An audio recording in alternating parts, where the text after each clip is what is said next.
How about them tops, son? All day, SEC boys. SEC, they supposed to be SEC. Crazy all day, baby. You're listening to the Red Out Podcast.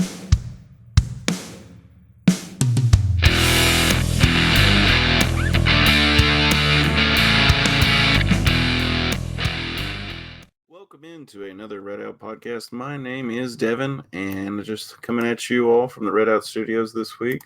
If you do like the episode, don't forget to like, share, and subscribe. We appreciate your support on all our platforms that we're on: Facebook, Twitter, Apple, Spotify, etc. And like I said, if you wouldn't mind just sending a share or a like, whatever, we would appreciate it. Looks like we have Jared in the studio. How's it going, buddy? It's good. How's it going? It's good. It's good. Just enjoying this nice 70-degree weather before we have our monsoon tomorrow. That's usually how it goes. Yeah. Yeah. We get one nice day and then we get 7 days of rain to follow it. I was actually in Bowling Green and on campus earlier. I took my dog to the dog park and I swung by Diddle to pick up my giant cutout that they had for the whole season in basketball. So I have it with me now. Hey, that's pretty sweet. I'm taking all suggestions as to what to actually do with the darn thing. It's like 4 foot tall. You should take it to work and just set it in whenever you need to go on break. Honestly, yeah. That would be actually pretty funny. So I guess the biggest thing this week is just all of the craziness that's going along with March Madness. Mm-hmm. Yeah. And the winners and losers. And I mean, there are countless winners and losers this week. I may steal your thunder here, but the biggest one is number 15, Oral Roberts, over number 2, Ohio State. That completely destroyed the bracket I had in the towel rack pool. From what I have seen and heard, that destroyed 93% of the brackets out there. Yeah, I mean, which seems pretty much on the ball. So, like, none of your college analysts would ever predict that. I mean, that's what the crazy thing about March is that, I mean, there's some matchups where you look and see, like, all right, I think this team can do it. But how many of us can really say we've paid any conscious attention to Oral Roberts University basketball this entire season? I mean, like, I agree with you 100% there. If you would have told me there was a team called Oral Roberts, I would have been like, yeah. And there's a Grand Canyon University and a Phoenix, Phoenix, and all that good stuff. But it's just something that just kind of goes, it's wild. It's just one of those that you just don't expect to actually, see them beating a number 2. And then they eliminated Florida, number 7. Yeah. So they're in Florida. I knew Florida was without one of their best players, that Keontae Johnson. He's been out since he collapsed in December, which is still such a horrible thing. I mean, hopefully he'll be able to play again. But, I mean, I knew that they were down a person, so I was predicting them to lose. I didn't think it would be against Oral Roberts, though. Well, no. I mean, probably Ohio State, right? Yeah. I did see an article, I think, was it Ross, or did I see it on Facebook, that was talking about how the Big Ten has just flopped. Yeah. I mean, the Pac-12, though. I mean, there's been a lot of East Coast bias, and I mean, that's a real thing because there's like 4 Pac-12 teams that are in the Sweet 16. And another thing with this year, too, is that the average seed in the Sweet 16 is like a 5.8, which is the highest it's ever been in tournament history. Wow, that's wild, man. So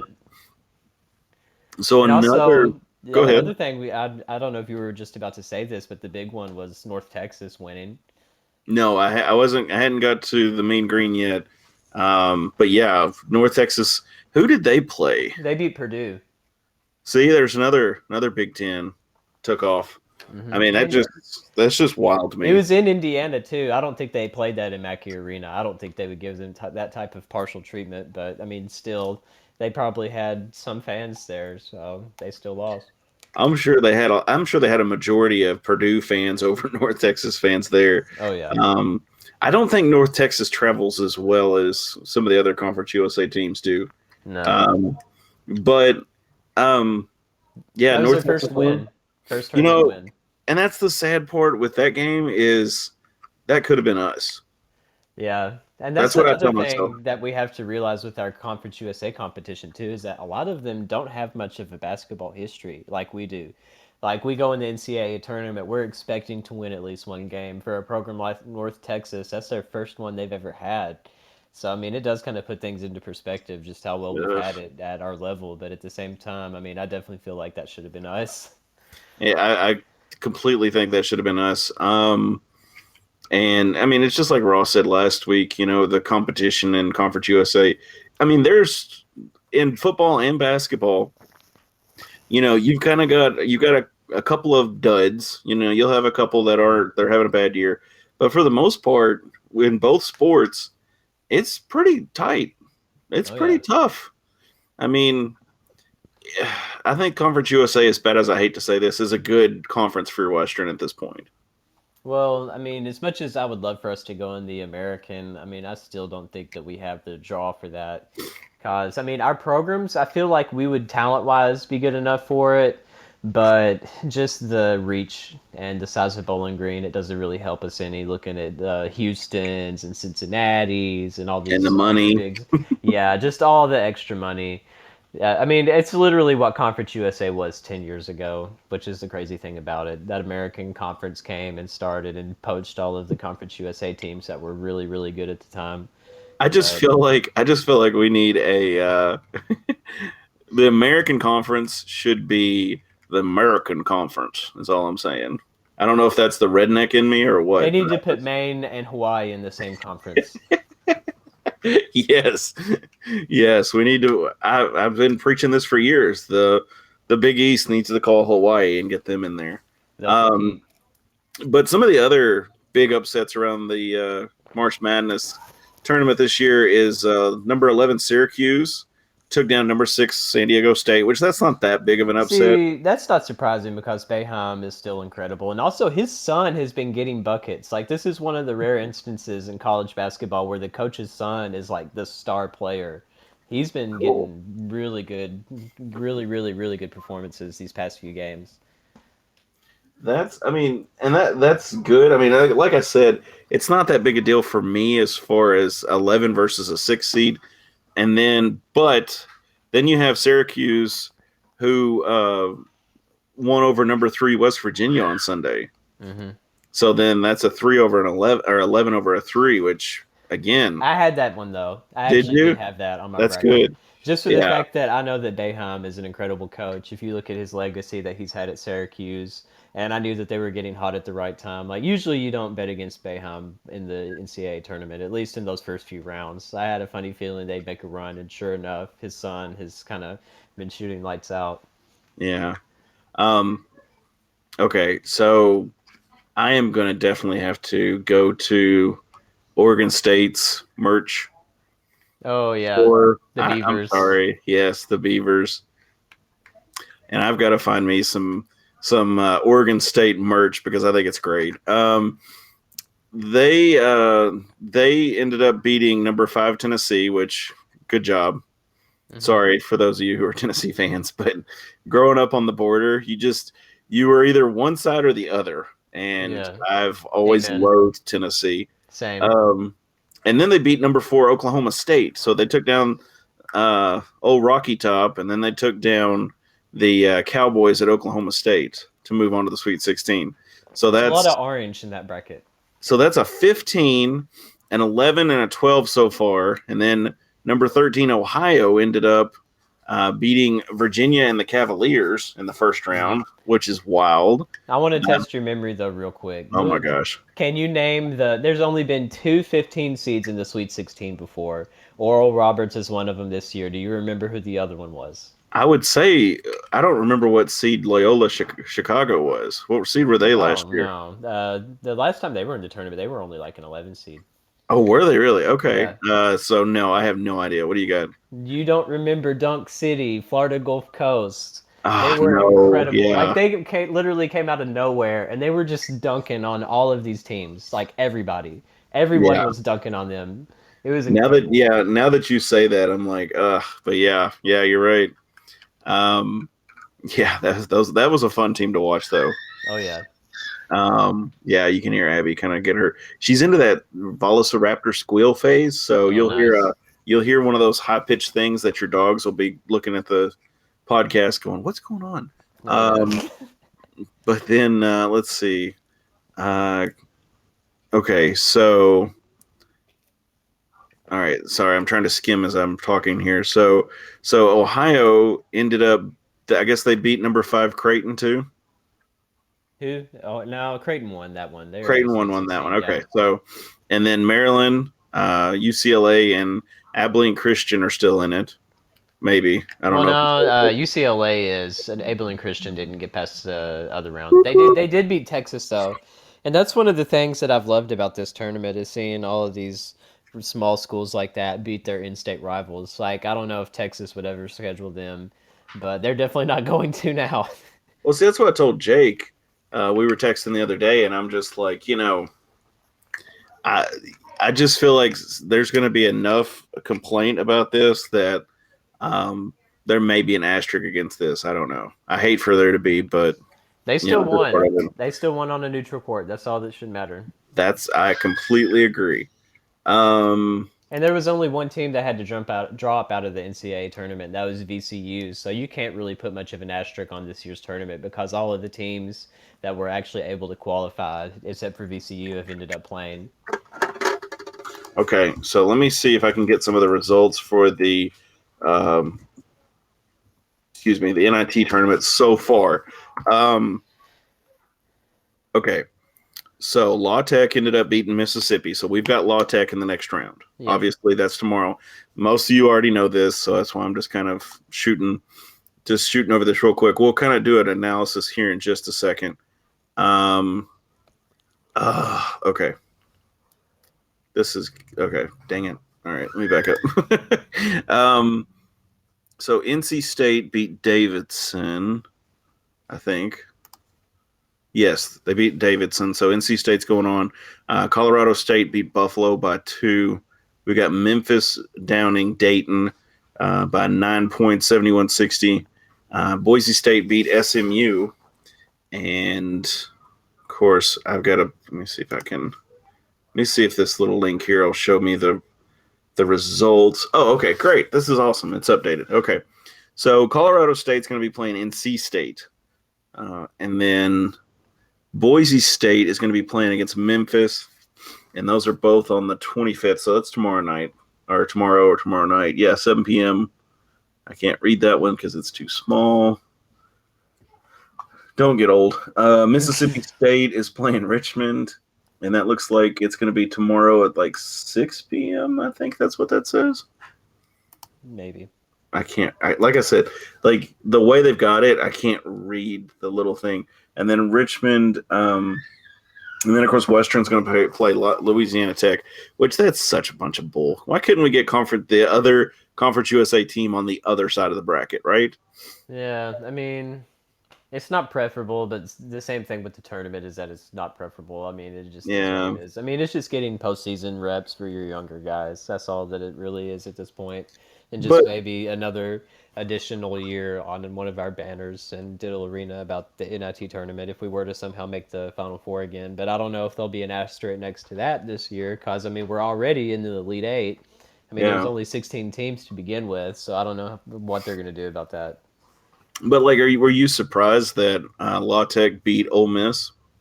A little bit, yeah. But their good guard is finally back. He didn't play much, but he still got some points. I did get to talk with the Louisiana Tech podcast. Go Tech, please don't die. They're one of my favorite Twitter accounts.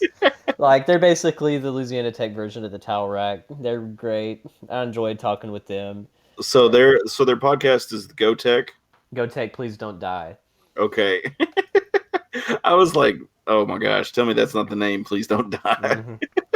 That's 100% the name. I loved That's it. awesome. I love that. That's great. Yeah, completely support those guys when we're not playing them. But yeah, so who are we looking at so far, do you think, to make it to the next round? Let's just Colorado State and NC State. Where do you want to put your money at? I mean, Pac-12 has been playing great in general, so I mean, I might pick the Rams in that one. I mean, they are a number 1 seed too as well. So that kind of gives them a little bit. Yeah, NC State Um, hasn't been as good as they normally would be, or else they'd be in the NCAA tournament. yeah, exactly. We got Boise State and Memphis. I would take Memphis in that, just for I the was going to fact say, that I think I'd like to take Memphis in that. Usually, that's kind of where I'd want to put my money is Memphis. Mhm. What is the coach's name? Penny Hardaway. Penny Hardaway. Yeah, I think he's got a good group. I think he's pretty. Well, obviously, it's not the best group, but it's a pretty good group. As far as getting them to the next round of the tournament there, and Mississippi State and Richmond. I'm going to go Mississippi State on that one. What do you Yeah, think? yeah, just for the fact that SEC, and also Tolu Smith is on that team now, and he's been doing really good for them. So, I mean, Hey, regardless of what happens, if we advance, there'll be some type of storyline intertwined with whoever we're playing against. If we play Memphis, that's another rematch. If we play Mississippi State, there's the Stansbury Mississippi State stuff, and also Tolu Smith, and I mean, the only one I guess is like the NC State and Colorado State or whatever, but. okay. So before we start talking about the Western and Louisiana Tech game, let's talk Western St. Mary's. We're just going to go back just a little bit to last week when Western played St. Mary's. St. Mary's was actually ranked or was seeded second in the NIT in that little bracket. Um, Points leader for this game was Hollinsworth, which I don't know if that kind of surprised you a little bit, but it did. I It did mean, me a little bit. he balled out in the last NIT that we played in his freshman year. Like he was like I think he torched Oklahoma State for like 30 points on their own court or something like that. It Hey, was that's definitely one of awesome. his best performances he's had. So okay, um, all right. So it looks okay. So team stats here: Western shot about 44% from the field. We shot 50% for three. And I'm looking at the shot chart here. And what's wild to me is it looks like we took about 12 threes and we hit 5 or 6, Hmm. which is pretty good. Yeah, And it looks like St. Mary's, they shot a ton of threes. yeah, it was But it really looks like good. a lot of Western's points came from inside. Looks like Charles has put in a lot of work down there. Yeah, they didn't really have much of an answer to Charles. Um, and then, of course, turnovers is where Western really capitalized. And this is going to be key for the Law Tech game. It's key for any game, really. Yeah. Western had 4 turnovers. And see, if they would have played like that against North Texas, Oh, my God, we'd have won all day. we could still be in the NCAA tournament right now. We could be in the Sweet 16. But that's the thing that's killed this team is turnovers, and I still don't know what you can blame that on, and how you can have one game where you only have 4 and another one where you have 24. Yeah. But that's I don't know. I don't know if it's immaturity or maybe trying to do a little too much and just overextending yourself as far as that goes. Yeah. Um, St. Mary's had 10 turnovers. We had 4, and rebounds. We were pretty close. Western had 30. They had 32. I mean, but that's a pretty good game right there. And Yeah. like you said, I don't want to look back because it is what it is, and we can't really change it. But Charles ended up with 11 rebounds. Let me see how many points did he have. How do you think his draft stock's looking so far? I mean, the NIT's not going to change his draft stock unless he just averages like 30 and 15 for the next few games, in my opinion. Just 19 points, 11 rebounds, no 3-point attempts, 3 of 5 on free throws. He shot about 50% himself. It sounds bad, and I'm not trying to rub salt on it, but at least he shot better than Rawls. That yeah, guy yeah. was 1 for 11, 0 for 4 at 3. I mean, usually he's pretty consistent with the 3, but I mean, I guess he just had a really rough night. Yeah, I mean it happens. And then of course Hollinsworth had 21 points, just 2 more than Charles. Yeah. 3 rebounds, 2 assists, yada yada yada. But it's part of it. And looks like Kozart got in for 9 minutes, which that's a positive. I mean, doesn't look like he did much in 9 minutes. He I got mean, at 1 least rebound. Stansbury actually played him. I mean, I still feel like he can develop his bench a little more than he does. But I Yeah, but that's mean, not going to happen.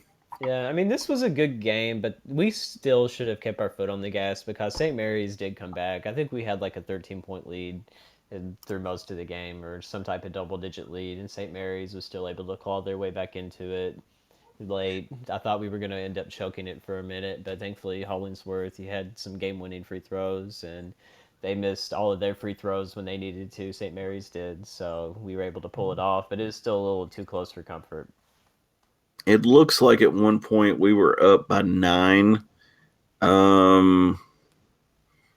And then we were up by about 11 with about a minute 28 in the first.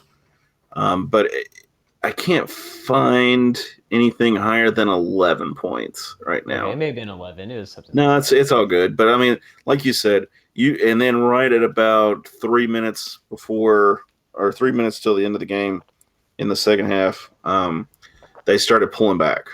St. Mary's started pulling in, and Western really just could not answer. And then it was just, we just got those 4 points we needed just to kind of capitalize and take over. And yeah, that's kind of how the ball rolls sometimes. Sometimes it's kind of like that Marshall game a few years back. Sometimes the ball goes in, sometimes it rolls around the rim and falls out. But luckily we capitalized, and hopefully we can do the same against La Tech. Yeah. So, La Tech. Obviously, we have played them. We played them once, right? We played them twice. Oh yeah. Well, I meant twice because of the way they did everything this year. But where is it? Let me scroll. Yeah, we split with them. First game we won 66-64. Please be a repeat. And the second game we lost 63-58. And of course, ESPN's kind of given them the edge here in this game. They're at a 58.9% matchup predictor. Mm-hmm. So I mean, it was super close when we played them the first 2 times, and I feel like it'll be super close this time. I feel like if you did this like the NBA and made it a 7-game series, we would be going to Game 7 with them. I mean, that's just how evenly matched we've been with them all season. And that was one of the things that I talked with them about as well. It's just the team that they have and how they have had a bunch of injuries, but they've still been able to do pretty good with them, except through the conference tournament. That's what really ended their season, was losing one of their star guards and not being able to have him against North Texas and everything. But he's back. He's still not like 100%.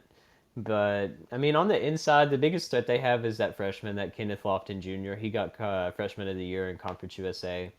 I mean, he's been doing really solid. I mean, I don't know if him plus whatever center they have, I can't remember. But they'll be the ones that'll have to try to go after Bassie the most. I mean, I think this game really hinges on that kind of matchup and who wins that. But also, I mean, I assume that Carson Williams still isn't playing, that he's like completely out of the NIT. I mean, I hadn't seen anything that says he is playing, but I'm really interested to see if that will once again have an effect on the team. But I mean, it'll be interesting to see who wins again. Like, the only thing that I predicted is that one of the teams will have 69 points. That just seems like it will happen. yeah, I mean that's bound to happen eventually. So just color me curious here. The bet wager for if someone bet on Oral Roberts to beat Ohio State, the money line was 1,000 plus 1,000. Oh, God, man. You imagine if you bet $100 on that, dude, you'd be clearing out right now. Yeah. That's a $10,000 thing right there. You bet $100 on them, which, by the way, who would ever do that? But, I mean, even if you just put $20 on it, that's if you put $20, you're gonna pull $2,000 easy. That's pretty wild to me, and I think my math's right. But I'm not a big sports gambler. But so Western is looking at a -1 right now, or a +1. I'm sorry, and La Tech's at a -1. They're thinking that La Tech's going to get about 70 points, and Western's about 67, 68 points. 69. Yeah, there you go, 69. Is this a game that goes to overtime? What do you think? I don't know about overtime, but I really hope it doesn't go into overtime because it's already starting at 9 o'clock Central Time, and that would be like 11:30, 12 o'clock. I feel like I'm watching Pac-12 or something, but I mean, I hope not. You're turning into an old man. I am an old man, Devin. Hey, that's fine. I'm fine with that. I am too. Yeah, especially when Western plays West Coast. I'm like, oh my gosh, this is exhausting. Can somebody just lose already? As bad as that sounds. Um, or you do the inverse and you just wake up at 2 o'clock in the morning and check the score instead of staying up to watch, and then you can actually watch Hilltopper Vault on YouTube and see the game for yourself. Yeah. So you could do that. So what do you think Western's chances are against La Tech this week? I mean, it just depends on which team we see show up. I mean, if it's the team that takes care of the ball like they did against St. Mary's and shoots well from three, I think we have a good shot. But if it's the team that struggles to get anything going on offense and has a bunch of turnovers, then Louisiana Tech shouldn't have many problems. I mean, it's just hard for us to predict at this point in the year. I mean, I did like what I saw from the team against St. Mary's, other than the last few minutes where they kind of let their foot off the gas. But I think with another conference opponent, it's more familiarity. I don't know if that's a good thing or a bad thing, but I mean, I still feel like this will be a really close game. I think so too. I think Western and La Tech are really well. They've got a good matchup. I'm hoping that the guys come to play, and we just don't have I don't want to say slump, but kind of get in a rut and just don't do as well. I just hope they come to play, because it's one of those things that either you come to play or you go home and you watch everybody else play. Yeah.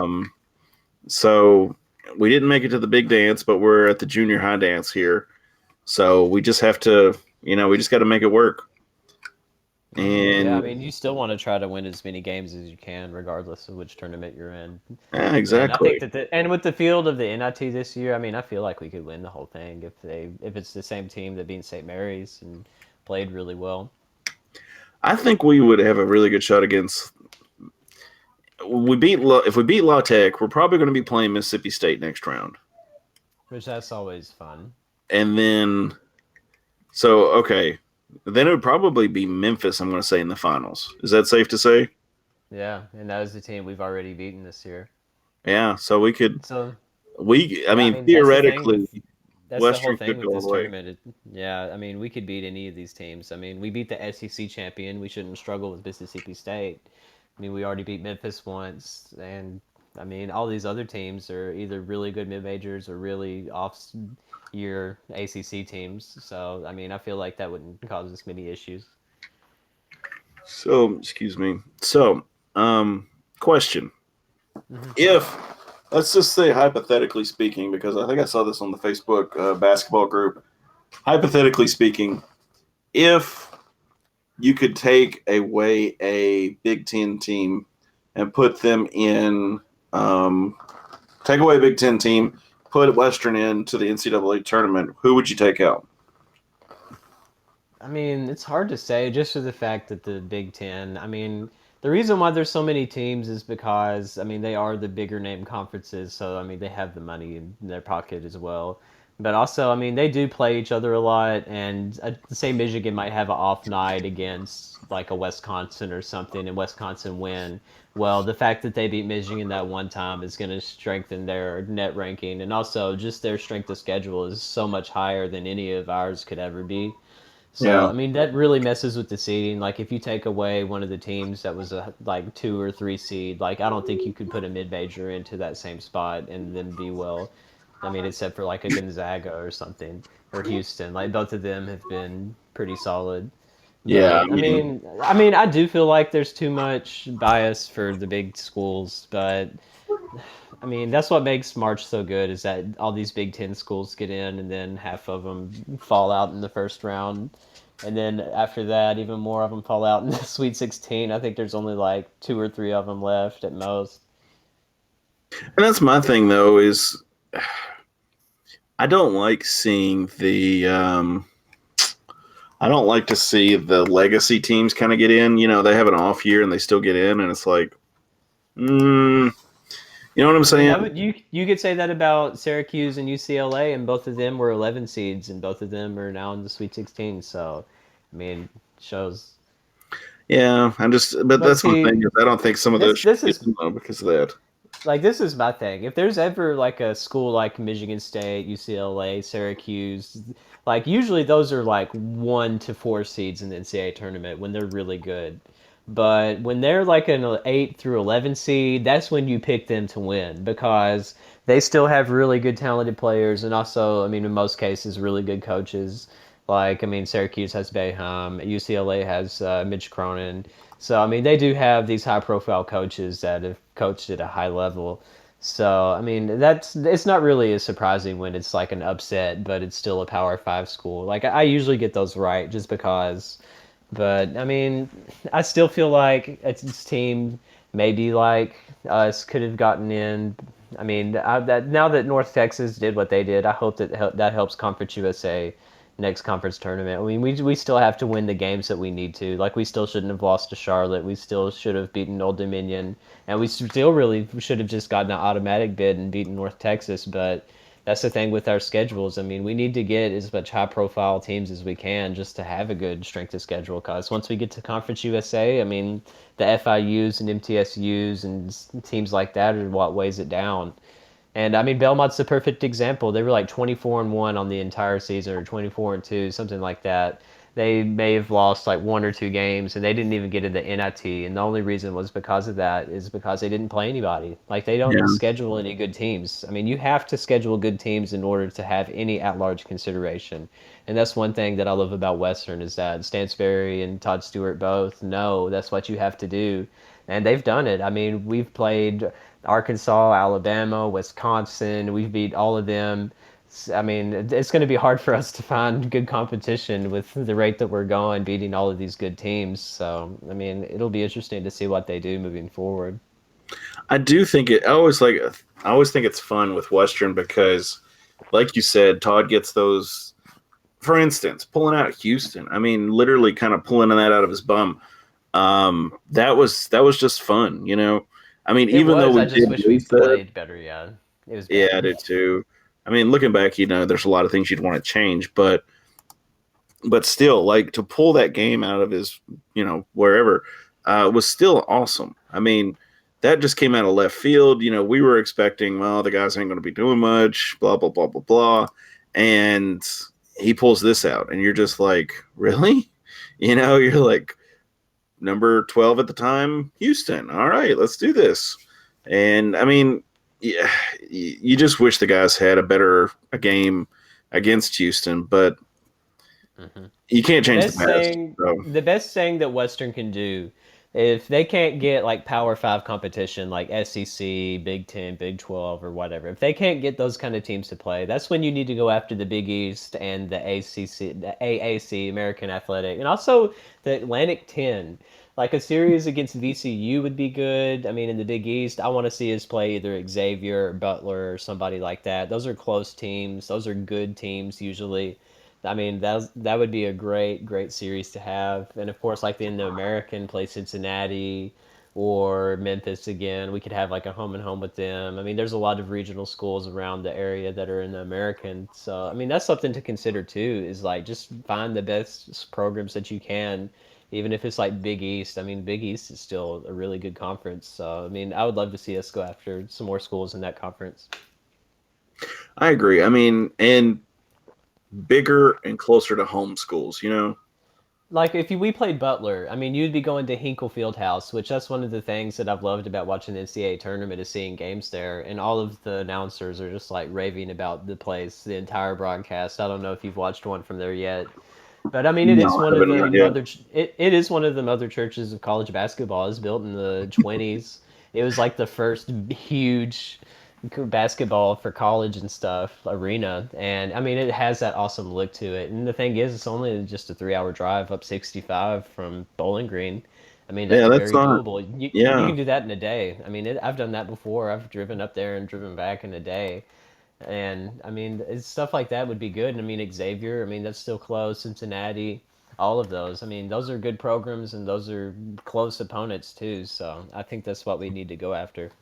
well, I mean, Indianapolis isn't a bad drive. Even once you hit that line between Kentucky and Indiana, the roads may be a little rougher than on the Indiana side, Yeah. but Oh, they are. um, yeah, they definitely are.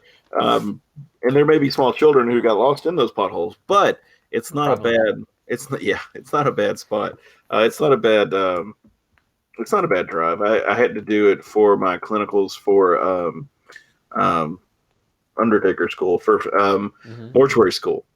So it wasn't bad, but it never failed. I don't know what it was when I went up there, but like every time I'd go up there, it snowed, and it's like Oh, really like of course I'd have to leave here to like 4 in the morning, and whenever I get up there, it was snowing. Like it was pouring down rain here one day when I left, and I get up there. I got to hmm. Sellersburg, Indiana, and it is just pouring down rain. And you're like, really, Hmm. really, how is this my luck? By the time I left, I think we had 8 inches of snow on my truck, and I was like, okay. Dang. But I mean, it's even another one. I mean, Indiana has so many schools too that we could play, and heck, another close one is Evansville. If you think about it, that's not that yeah, far off. It's only like 45 minutes from Owensboro or less. So, yeah, that's not bad. I mean, there are a lot of good schools that are close, and I think I would just like to see some of these bigger schools play Western, but at the same time, we have the same issue every time is that these bigger schools are scared to play Western because it's a win lose for them, or it's a lose well, I for them. if everything remains the same and all of the scheduled opponents that we have is normal, we will be playing Louisville in Diddle Arena again next season for the first time since 2014, and I will be very excited for that. That would be very exciting. Oh, excuse Because I was a student on campus when we played them in 2014 in Diddle. They were number 4 in the country. That's when they had Terry Rozier, Montrezl Harrell, and that squad.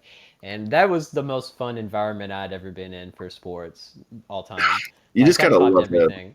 Like, it was completely sold out. Everybody was going crazy. It was on national TV. You were playing a top 5 opponent in your own gym.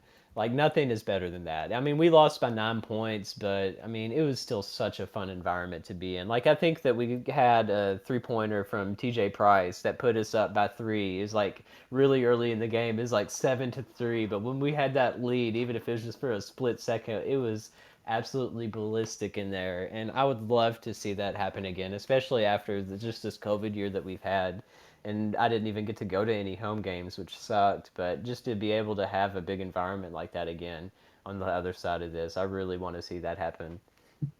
For me, like the only thing that would made that game better is if we could have got Rick to do the double birds as he walked off the court. I'm just saying. Yes, I still wanted to see him and Ray Harper fight. I didn't even care about the sport at that when they were like jawing each other. Like, I would throw away any pride and dignity that I have to see them two fight it out in the middle of Diddle Arena on TV.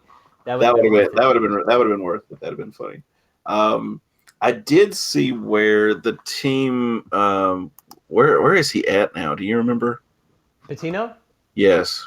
Yeah, I don't know. They lost to Alabama, but it was still a somewhat close game. I was gonna say he made it to the tournament, which is no matter what you think about Rick Pitino, that's still amazing. I mean, he's still an amazing coach, as much as I hate him. I mean, I still think he's a part of the mafia and he's a very sketchy person in general. But I mean, he's a good basketball coach. My favorite my favorite analogy is the one that Jake always talks about is he thinks that Rick Pitino's a vampire. I mean, he basically is. He's a He, vampire mobster. well, he's really pale, he's really thin, and I could really see that. Would not I have could too. surprised me if he was like trying to suck that girl's blood at that Italian He restaurant. does like Pizza Hut What though. else? He does like Pizza Hut. My mom confirmed that one time when she had to go to teachers training in Louisville. She saw him outside of a Pizza Hut in Louisville when he was still there. That's cool. Yeah, you're welcome for that knowledge. That's some knowledge I did not know I needed, but And that's I'll take pretty it. big too back then too, because I mean Papa John's in Louisville, that connection has been really strong. He went to Pizza Hut. Yeah, I was gonna say when he was at Louisville, I figured he would go into Papa John's, but yeah, I could see that. That would have been a big story about 15 years ago. Yeah, I mean, right when all of those were there, all those Oh parts were yeah. there. Which, by the way, funniest thing for me is that Papa John, after everything that happened with him, he has convinced himself that it was a conspiracy that he got fired. Well, all I'm saying is that he said that the day of reckoning was coming, and right after that, COVID hit. I'm not saying there's a correlation, but He's the Papa Prophet. oh Oh my God. gosh. No. Oh my gosh, no.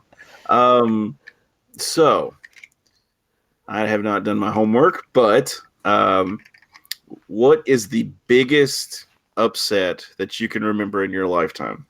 In my entire lifetime, I mean, it has to be UMBC at this point. It has to be, just for the fact that they were the first 16 seed to beat a 1 seed. And of course, it was Virginia, and Virginia lost to the Ohio Bobcats in this past tournament, which I should have saw coming because they either win the national championship or lose to like the highest seed imaginable in the tournament. But I will never forget that. I mean, we were close to being the first 16 seed to beat a 1. The last time we were in the NCAA tournament, we were a 16 and we played Kansas, and we hung in there that entire game. I can't remember if we were down a lot at halftime. I think we were. It was. We may have had the lead at halftime. I can't remember. It's been almost 8 years now. But we hung in that game with Kansas until about 5 minutes to go, and that's when George Fant got in foul trouble and he fouled out. And as soon as he was out, that big center that they had just kind of took over. That Jeff Withey, I'll never forget. And we lost a little bit, but I mean, it has to be UMBC because I remember I was working at Starbucks in Bowling Green at the time, and I was working mornings, so I had to go to sleep, so I didn't even get to watch the game. And of course, I mean, I didn't even pay even the slightest thought about it until I get up at like 4:30 in the morning, and my dad, like usually, like he's sleeping and everything, but he wakes up and he's like, "Jared, did you see Virginia lost?" And I was like, "Wait, what?" And he Yeah. said they lost by 20 points, which that is still insane. Not only did a 16 seed beat a 1 seed, but they beat them convincingly. They beat them by 20 points. Yeah. So that still has to be the greatest upset of all time, in my opinion. I mean, I know that Bryce Drew and his miracle shot and Valparaiso and stuff, that was a big deal when it happened. I mean, even Ty Rogers and the big shot that he had, that was definitely a big deal. But I mean, a 16 beating a 1 had never happened, and UMBC being the first to do that, I think it has to be the best upset of all time. Okay. So UMBC is on a list. I just googled. This is on Medium. The article, the guys that do this is Sports Parade, and it's really funny to me because they have Cinderella as the as the picture for their article. Oh, Their nice. number one, which is not in my lifetime, believe it or not, 1985 national champs game was number 8 Villanova versus number 1 Georgetown. Oh, Georgetown yeah. had Patrick Ewing. They were 35-2 overall record, and Villanova came in and beat them. Yeah, that was Raleigh Massimino and that team that he had. He was a great coach for Villanova. I actually know a lot about Villanova basketball thanks to a book that I got from Jay Wright called Attitude. It is Wow. really good. It's a really good read. If you want to learn more about Big East sports or Philadelphia region sports, it's definitely interesting.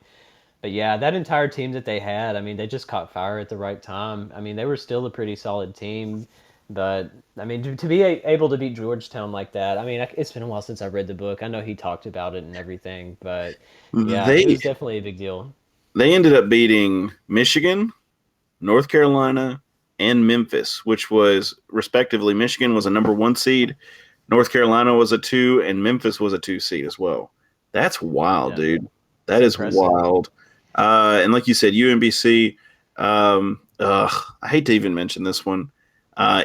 Number 3 on this list, MTSU over Michigan State, No, get that out of 2017. here. I know, No, get that right? out of here. Uh, But for, also, another one, we can't forget Butler. The first year they went to the Final Four and got to the championship game against Duke. Were so close. I mean, I would have given everything for Gordon Hayward to make that half court shot for them to win that championship at the buzzer. That would have been the Cinderella stories of Cinderella stories. There would be a movie about it right now.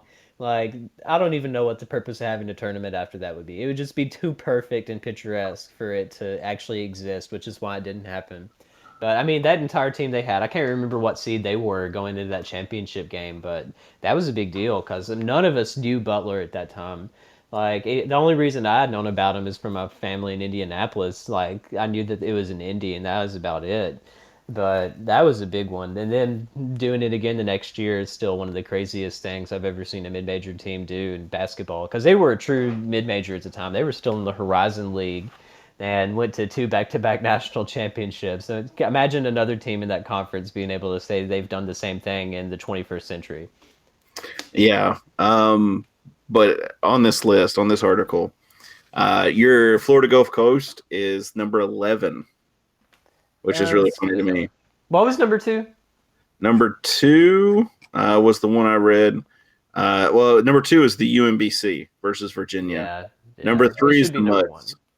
Well, number Like, 1 was the Villanova and Georgetown. well, I mean, I understand how tournament-wide, like the fact that an 8 seed was able to win a championship, that is technically like sustainable, a bigger upset. But the fact that a 16 had never beaten a 1 until UMBC, I still feel like gets a little bit higher than that because I no would think one was so predicting too. that.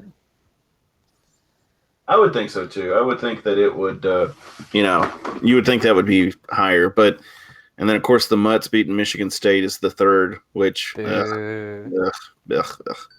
So we tell my daughter every time, like she loves to be outside right now, which is awful for a little ginger like her. But, Oh no. um, but the funny thing is like she picks up stuff. So she'll pick up like leaves and rocks and all this other junk.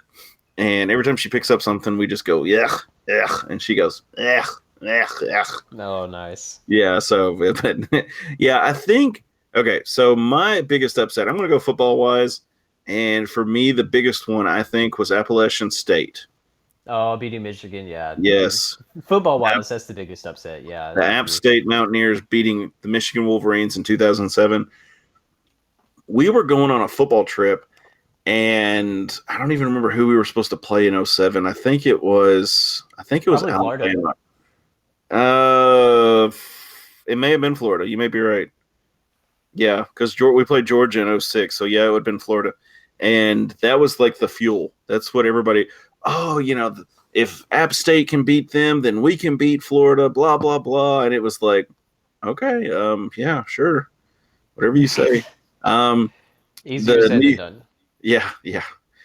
Well, it's one of those things that coaches get these guys all pumped up and they believe it. Kind of like the interview with Casey Tinius, where he thought that because Coach Elson had them so pumped that they could go out there and beat, I think Alabama or whoever it was we were supposed to play. I mean, that's But what you want to do, though. yeah, I think they get those guys so pumped up that they could probably run through a wall, or they would try to. Hmm. Yeah. But number 3 on this list, that the other football list, is the Giants versus New England Patriots. Oh, I in know the Super you'd love Bowl? that one. Yes, when they were Yes, that undefeated. was Yeah, beautiful. I knew Thank you'd love that God for one. that happening. If the Patriots would have been the ones to break the Dolphins' undefeated record, I would be so mad.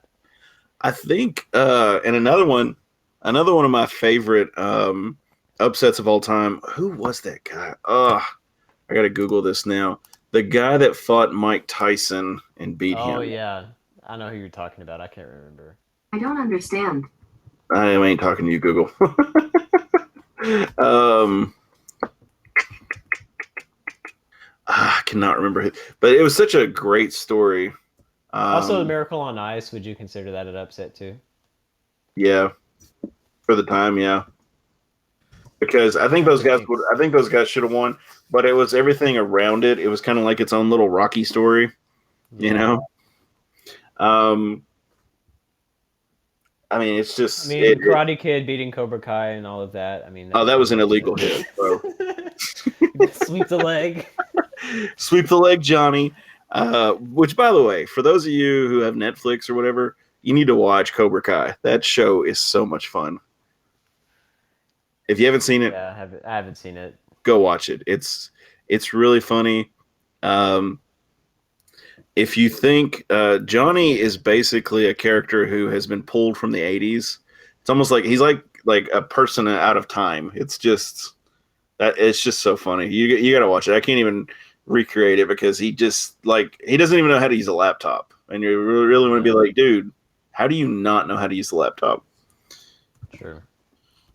Let me see if I can Google this real quick before we go, because I know some of our listeners are probably, was it Roy Jones? I don't remember at all. I mean, I you don't could be either. right.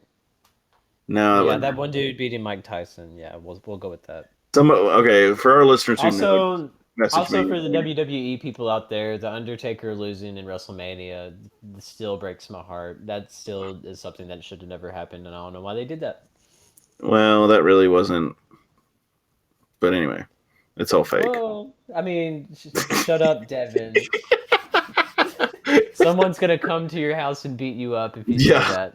Oh, I've got a buddy that'll probably do that because. Okay, Yeah. here's my stance on wrestling. Wrestling is faked. The matches are pre-decided. I get that. Well, yeah. But I mean, the entertainment, the E in WWE stands for entertainment. You have to remember that. But those wrestlers are as fit and in shape as cheerleaders, essentially. Because you have to be able to tumble and roll and hit. And I mean, I'm not saying they're not athletes. Like bowlers are not athletes. Professional bowlers are not athletes compared to even with the guy that just retired, Pete, what's his face? The "Who do you think you are? I am" guy. He just retired. That's still the greatest sports quote of all time, too. I think one of my favorite WWE moments. One of my buddies showed me this. There was a wrestler who was supposed to be Jamaican. Have you seen this? And he's out there in front of the crowd, and they're all talking and yelling at each other. And then all of a sudden, one of the wrestlers stops mid-sentence, looks at the dude who's supposed to be Jamaican, and goes, "I thought you were Jamaican." And that you could just see it on the guy's face. He's like, "Oh crap!" And it's like, "Oops." Yeah. I mean, there's all sorts of flaws within the WWE, but I mean, I still watched it as a kid, all the way up until like middle school. Man, those are good memories. I was a huge. I was in the Attitude Era. I loved it. Stone Cold Steve Austin, The Rock, all those good guys. I mean, it was a lot of fun back in the day. Shout out to Hillbilly Jim, just because. Yes, he's still Hillbilly great. Jim, the local hero from around Kentucky. Yes, gotta love it. But that's all we've got tonight, guys. Western is going to be playing tomorrow night at 10 p.m. Eastern Time, 9 p.m. Central Time. They will be taking on the La Tech Bulldogs. We will be talking about that game next week, so definitely check it out. Follow the Towel Rack for their analysis of the game on Twitter. So if you can't watch the game for whatever reason, some of you who work second shift or whatever, follow the Towel Rack's tweets. They'll be live tweeting-ish, hopefully. Yep. And we'll be doing tomorrow night. Okay, and then we'll be doing. They'll have the recap, analyzing the game, and we'll be talking about it next week. And hopefully, we'll be talking about the next game Westerns we're going to be playing. So. Yes. And maybe some more upsets. Who knows? It's NCAA. It's March Madness. It's that time of year. I just want to see Loyola Chicago get back to the Final Four. Yeah, that would be awesome. I would love to see that. They were underseeded. They were so underseeded. They should have been at least a 5 seed. Yeah, sure. Yeah, I'll give you that. If you look at all of their net rankings and they've been ranked this year, they should have been higher than 8. But I mean, I'll fight somebody over that. It's okay. That you'll die on that hill. Okay. Yeah. I will forego our usual theme music here, but as always, guys, go Tops. I know that you wanted to do it so.